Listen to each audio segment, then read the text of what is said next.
Welcome back students to my channel Juicy Brains. I am Dr. Yashna Marks and we are discussing partnership accounting.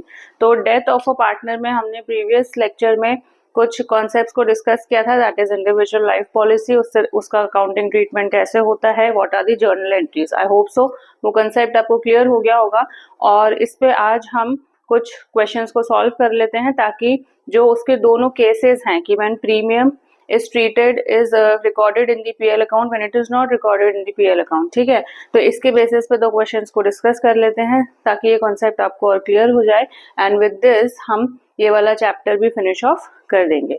So let's start with the question. It will be on your screen. It says X, Y and Z are partners sharing profits in the ratio 3:2:1 और उन्होंने partners की life को separately ensure किया, X for 6 lakh, Y 4,50,000 and Z 3 lakh. अब premium charge हुआ profit and loss account में। तो देखो ऐसे क्वेश्चंस में अगर केसेस हैं, दो कंडीशंस हैं, तो कंडीशंस को स्पेसिफिकली मेंशन कर देंगे ताकि हमें पता चल जाए कि कौन सी हमें जर्नल एंट्रीज को करना है। और सरेंडर वैल्यू दी है ईच पॉलिसी की 30% ऑफ द सम अश्योर्ड। अब Y dies and X and Z decided to share profits and losses in 3:2 in future. We have to pass the necessary journal entries. अब देखो, let's record the details. X, Y and Z इनका ratio था 3:2:1. Now Y question में है Y dies तो X and Z are sharing future profits and losses in the ratio 3:2. Clear. अब देखो X की जो लाइफ इंश्योरेंस पॉलिसी थी उसका इंश्योर्ड अमाउंट था 6 लाख, Y का था 4,50,000 एंड Z का है 3 lakh. Clear. Now let's pass the journal entry. हमें कंडीशन दे दी है ऑलरेडी क्वेश्चन में, ये प्रीमियम को प्रॉफिट एंड लॉस अकाउंट में ट्रांसफर करा है। दैट मीन्स कि अब सरेंडर वैल्यू को बैलेंस शीट्स में नहीं दिखाना। So this is case number 1। सो accordingly we will pass the journal entries. तो पहली जर्नल एंट्री बनेगी insurance company account debited to life policy account. किसकी? Y के लिए बना रहे हैं बिकॉज Y डाइड, ठीक है। तो इसका क्लेम कितना था Y का? 4,50,000। तो ये 4,50,000 से पास होगी। You have to be very careful over here कि जो क्लेम हुआ होगा, जो इंश्योरेंस पॉलिसी का क्लेम है, उससे ये पास होगी, सरेंडर वैल्यू से we will not pass this entry. Second, when this claim is credited to all partners account, तो उसके लिए हमने डिस्कस किया था life policy account debited to X capital account to Y's capital account to Z's capital account in the gain ratio, in old profit sharing ratio. gain ratio बाद में आएगा। old ratio क्या होगा? 3:2:1। क्लियर। अब कौन सी होगी? अब ये जो क्लेम है यही हम डिस्ट्रीब्यूट करेंगे 3:2:1 में, ठीक है ना। तो ये जर्नल एंट्रीज को आपको एज इट इज याद करना है। सो this is 2,25,000 into 2 this is 1,50,000 and this is 75,000। Clear. तीसरी जर्नल एंट्री इंपॉर्टेंट है। See in the previous lecture I have told you the reason कि क्यों हम डिजीज पार्टनर के क्लेम को तीनों पार्टनर्स में डिस्ट्रीब्यूट करते हैं and finally what is the reason behind the third journal entry, ठीक है। It is similar to the goodwill entry जो हम अभी तक करते आ रहे हैं, that is surviving partners capital account debited to deceased partner. So X capital account debited, Y died, Z's capital account debited to Y's capital account, यही थी। अब यहाँ पे आएगा गेन रेशियो। अब गेन रेशियो में डिवाइड होगा, जो अमाउंट डिटरमिन होगा Y का शेयर, वो गेन रेशियो में अब डिस्ट्रीब्यूट होगा। तो पहले गेन रेशियो निकाल लेते हैं। गेन रेशियो ऑफ एक्स, ठीक है। तो इसका निकाल लेते हैं हम 3/5 minus 3/6।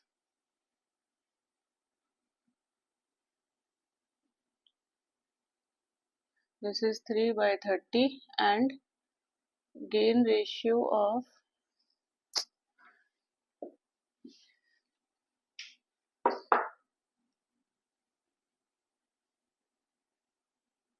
this is 2/5 minus, sorry not y, z, 2/5 minus 1/6, ठीक है। तो this is 5, 6, 7, 8, 9, 10, 11, 12। So gain ratio हमारा निकल के आ गया 3:7। क्लियर। अब जो भी अमाउंट आएगी वो 3:7 में डिवाइड हो जाएगी। अब y के कैपिटल अकाउंट में कौन सी अमाउंट आएगी? नाउ जो भी सर्वाइविंग पार्टनर्स हैं उनकी जो सरेंडर वैल्यू है पॉलिसीज की, उसमें से डिजीज पार्टनर का शेयर यानी कि y का शेयर उसमें से हम डिटरमिन करेंगे। क्लियर। तो surrender value of x plus Z policy, यही निकालना है हमें, ठीक है। यहाँ पे तो इंश्योर्ड वैल्यू हमें ऑलरेडी दी है, ये क्लेम वैल्यू दी है, इंश्योर्ड वैल्यू दी है, सरेंडर वैल्यू हमें निकालनी है, that is 30% of the sum assured. तो 6 लाख का 30% हम निकालेंगे, this is 1,80,000। 4 lakh into 30%, this is 1,35,000 and 3 lakh का 30% इज 90,000। तो अब x का सरेंडर वैल्यू कितना हो गया? 1,80,000 प्लस 90,000, ठीक है ना। ऐसे हमें निकालना है, दिस इज 2,70,000। अब y शेयर निकाल लो इसमें, 2,70,000 में से y का शेयर निकाल लेंगे हम, इनटू y का शेयर कितना था? 2/6, दिस इज 90,000। क्लियर। सो अब यहाँ पे जो वैल्यू आएगी वो शेयर होगा 90,000 और ये डिवाइड होगा इन द गेनिंग रेशियो, ठीक है। सो दिस इज 27,000 एंड 63,000। क्लियर। तो कंडीशन नंबर 1 जो हमारा ये इसमें कंडीशन दी है कि प्रॉफिट एंड लॉस में हमें प्रीमियम को चार्ज करना है, तो उस केस में 3 जर्नल एंट्रीज हैं, तीनों हमने डिस्कस करनी है with the specific amounts. So I hope सो आपको ये कंसेप्ट इस न्यूमेरिकल के थ्रू क्लियर हो गया होगा। Okay. Now the next question says A, B and C were sharing profits and losses in the ratio 2:3:4। अब फर्म ने इंश्योर करी पार्टनर्स की लाइफ सेपरेटली और surrender value appearing in the balance sheet were 60,000, 81,000, 90,000। अब देखो balance sheet में surrender value दी है, यानी कि इस कंडीशन को स्पेसिफिकली उन्होंने क्लियर कर दिया है, मेंशन कर दिया है कि यहाँ पे बैलेंस शीट में सरेंडर वैल्यू ट्रांसफर हुई है। सो this is case number 2। Clear। And surrender value represents 30% of the sum assured in each case, ठीक है। मतलब सरेंडर वैल्यू की फाइनल अमाउंट दी है और assured वैल्यू हमें इससे निकालनी है। So B dies on this date, A and C decide to share profits and losses equally, you have to give the journal entries। So A is to B is to C, 2:3:4। अब B dies, ठीक है। सो A is to C is sharing profits and losses in ratio 1:1। Clear. अब A का surrender value दिया हुआ है balance sheet में 60,000, assured amount निकाल लें, कितना है? 30% ऑफ द सम अश्योर्ड, यही इक्वेशन बनेगी, इसको और यहाँ लिख लो, ठीक है।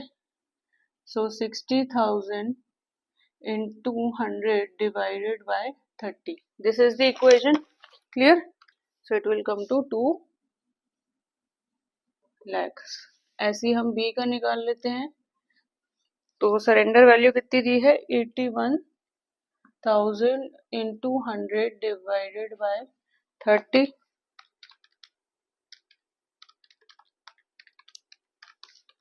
This is 2,70,000।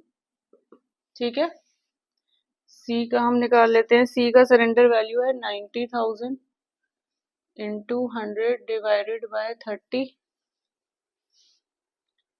This is 90,000 into 100 divided by 30। This is 3 lakhs। Clear, ये हमने निकाल ली इंश्योर्ड अमाउंट। लिख देते हैं, दिस इज इंश्योर्ड अमाउंट, ठीक है, या क्लेम जिसको हम बोल सकते हैं। और ये हमारी सरेंडर वैल्यूज हैं 60,000, 81,000 एंड 90,000। ठीक है ना। चलो, तो केस नंबर 2 हमें पता है, ये केस नंबर 2 है। Let's make the journal entries, that is insurance company account debited to life policy account, B had died. ठीक है, तो बी से रिलेटेड बी का क्लेम होगा इसमें। सो बी का क्लेम कितना था, 2,70,000। See this is why it is important to determine the claim amount. ठीक है ना। नेक्स्ट, अब यही जो क्लेम अमाउंट है डिजीज पार्टनर का, वो ट्रांसफर हो जाएगा ऑल पार्टनर्स में। Life policy account debited to is capital account, to B is capital account, to C is capital account in the old ratio, that is 2:3:4। क्योंकि ये condition number 2 है, इसलिए वो थर्ड वाली एंट्री हम इसमें नहीं पास करेंगे। ठीक, now what will be the amount.